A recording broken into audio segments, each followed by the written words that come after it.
How we doing, everybody? Happy Sunday.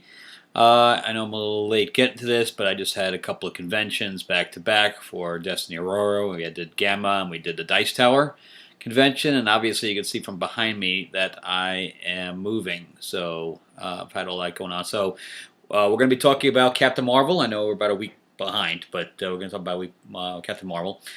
And before I get to the film itself, I was about to boycott this film, along with a bunch of other people. But after, I didn't go see it opening weekend, but after it made $500 million. My $15 wasn't going to make much of a difference. It wasn't like the Solo thing where everybody boycotted it and the Star Wars fans are the primary people that go see those films. With Marvel, it's a little bit more mainstream, and everybody had to go see this film, or they thought they did, because of Endgame. But the reason I was going to boycott the film was purely because of Brie Larson's big mouth. I was really surprised that that Marvel didn't put a muzzle on her, because she really gave this film some bad press, and it was all over YouTube if you haven't seen it. So the story is that she wants to be an SJW, which is fine, no problem being an SJW.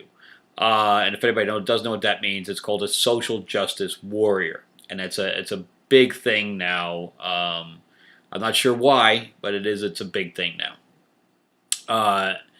And she put on a speech, and she is not a good public speaker at all.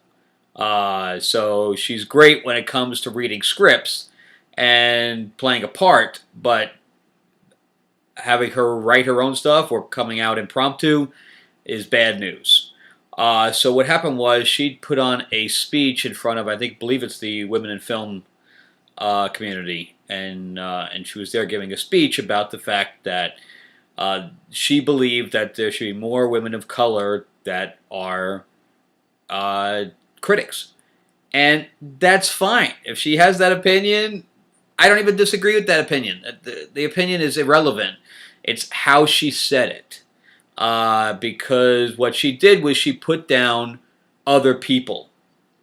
And no matter what kind of point you're making, you never need to put down another race, another gender, or anybody to make your point.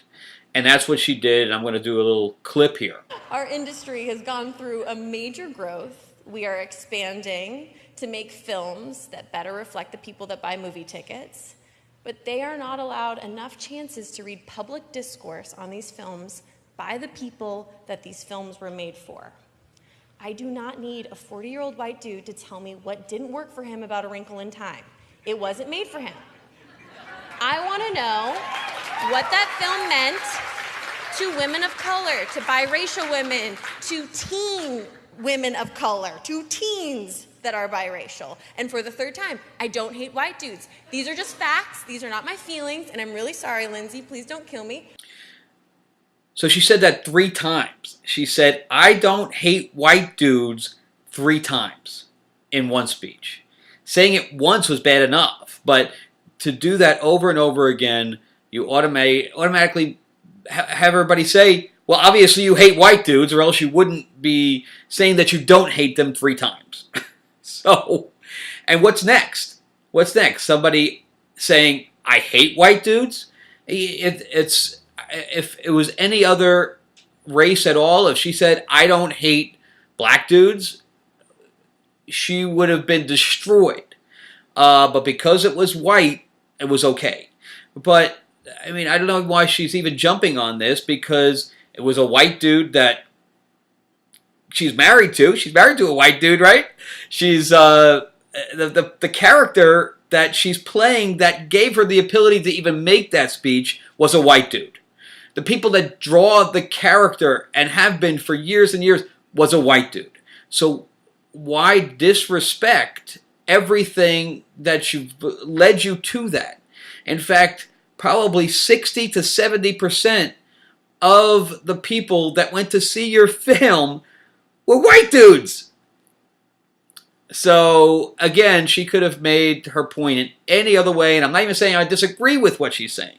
All I'm saying is I disagree with how she said it and how she tried to make that point, and she really pissed off a lot of people. And you don't make those kind of things when you have a film coming out. You're using that junket, that press junket, to make your point. And that's not it. You don't do that.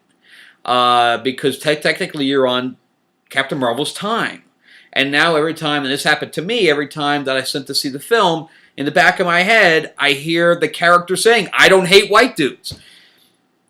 So all I can tell you is be careful, Brie Larson. Be careful how you open your mouth. And when. So anyway, moving along to the actual film. Discounting, her lack of empathy for the white community, if there is such a thing, and lack of discretion, which I think is the best part of this, or the best word to describe it. The film was actually good. I liked the film. I think that the writers and directors were Anna Boden and Ryan Fleck. They both wrote it and directed it, which is great. See, we had a couple directing, and it's one of the few times that we have brothers directing, Avengers and Captain America, and now we have a couple that directed this film. I think that's great. If we're talking about diversity, it may not be diversity in race, but it's definitely in diversity in relationships of those people. So I think that's great. So the film itself, I thought it was. I even have to give her kudos. See, it's not her acting. Her acting's good. I love the little smirk that she gave throughout, and she had one scene where she had. She was ready to get into a fight and stuff like that. She had her hair in her face and she blew it out of her face. I thought that was all great. The fight scenes are great. The use of her powers are great. And even if you don't want to see this film for her because you don't like her for whatever reason, or the reasons I actually named, just Samuel L. Jackson being younger, and every shot in that film must have been a CGI shot, because they aged him down, because this takes place in the 90s, throughout the entire film. But I'm going to show a little clip here too. So, Skrulls are the bad guys.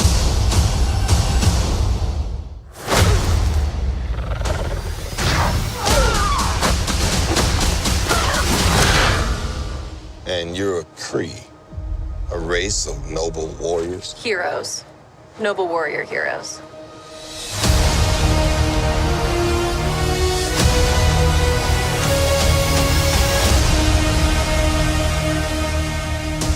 Your life began the day it nearly ended.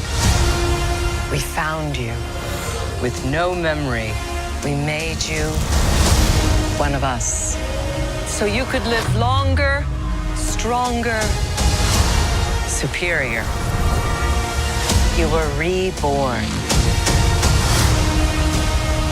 I keep having these memories. Something in my past is the key to all of this. You know how to fly this thing? We'll see. That's a yes or no question. Yes. Yeah, so they aged him down. They aged Coulson down. All really good stuff. And the plot itself, I love the twist. I'm not going to talk about the twist, but I love the twist. And a lot of people said this was set up for the Secret Invasion scenario that they had done in Marvel Comics, I guess, a few years ago. But it really doesn't. The only thing that sets it up is, of course, the introduction of the Skrulls, and they did the Skrulls perfectly, as far as I'm concerned. They weren't as devious, like Ben Mendelsohn, who did a great job. the Skrulls in the comics are always really evil and, stuff like that. They have the Super Skrull, and they're always talking like this and stuff like that. So they did a different take on it completely, but I still loved them. The look of it was right out of the comics. It was just great. And Ben Mendelsohn, again, did a great job of creating a likable, villain, for lack of a better word. And of course, you have Jude Law in here. And I'm a big, big fan of Gemma Chan. And I was really hoping to see more of her. I mean, she has a decent part, but it's not very big. But I think that I would have liked to have seen her more of her. They introduced a lot of stuff from the '90s that I really liked, and of course, there's the setup. Only one scene that they set up for Endgame, but it was great. Even that little teeny scene I thought was really good. From the trailer, obviously, you can see that there's a fight on the train, and to me, that was the best part of the whole movie. It was very, very sci-fi. You guys know I love sci-fi, so the whole the fact that it is sci-fi with the spaceships and all this, I really, really, really enjoyed it. I thought it was very lighthearted. I thought that it was very action-packed. You cared about the character, or they really OP'd her. I mean, that what that means is overpowered. They really made, and that's a video game term, but they made her very, very overpowered, where she's really stronger than Thor. So I'm kind of wondering how that's all going to factor into Endgame. But now she's definitely introduced, and I thought they did a good job introducing her. And we even get to see how Nick loses his eye, although it's strange, not exactly what I had in mind. But and if you notice too that people were pissed off because the audience score went from 30. There was a whole thing about IMDb that I'm not going to get into, and in Rotten Tomatoes is what I meant. It was a birthday for Rotten Tomatoes, but I'm not going to get into that. But they started out like an audience score of like 8. It was critic score of 89 and an audience score of 30 or something like that. So it really got trashed, and everybody thought, of course, that the critics were getting paid by Disney to do that. But it looks like right now it's kind of evened off at 79% from critics and 62%. So it's really, really climbed over the release till now. So, but anyway, I really like the film. I don't think it's a really good setup for Secret Invasion if that's what they're doing, because really Spider-Woman was a huge part of Secret Invasion, and they're probably not going to do a standalone Spider-Woman movie. So I think she's going to get rejected out of that whole timeline. But I definitely suggest seeing the film if you like superhero films, if you like sci-fi movies, if you like the Avengers movies. It's a definite go see. And if you're just pissed off about the whole Brie Larson thing, I say just tuck it away, let it go. Hopefully, maybe she learned her lesson. I don't know. Again, I have no problem with what she says, just purely how she said it. So anyway, moving along, and looking forward to Endgame. And if I was going to rate this film, I would rate it, I don't know, it's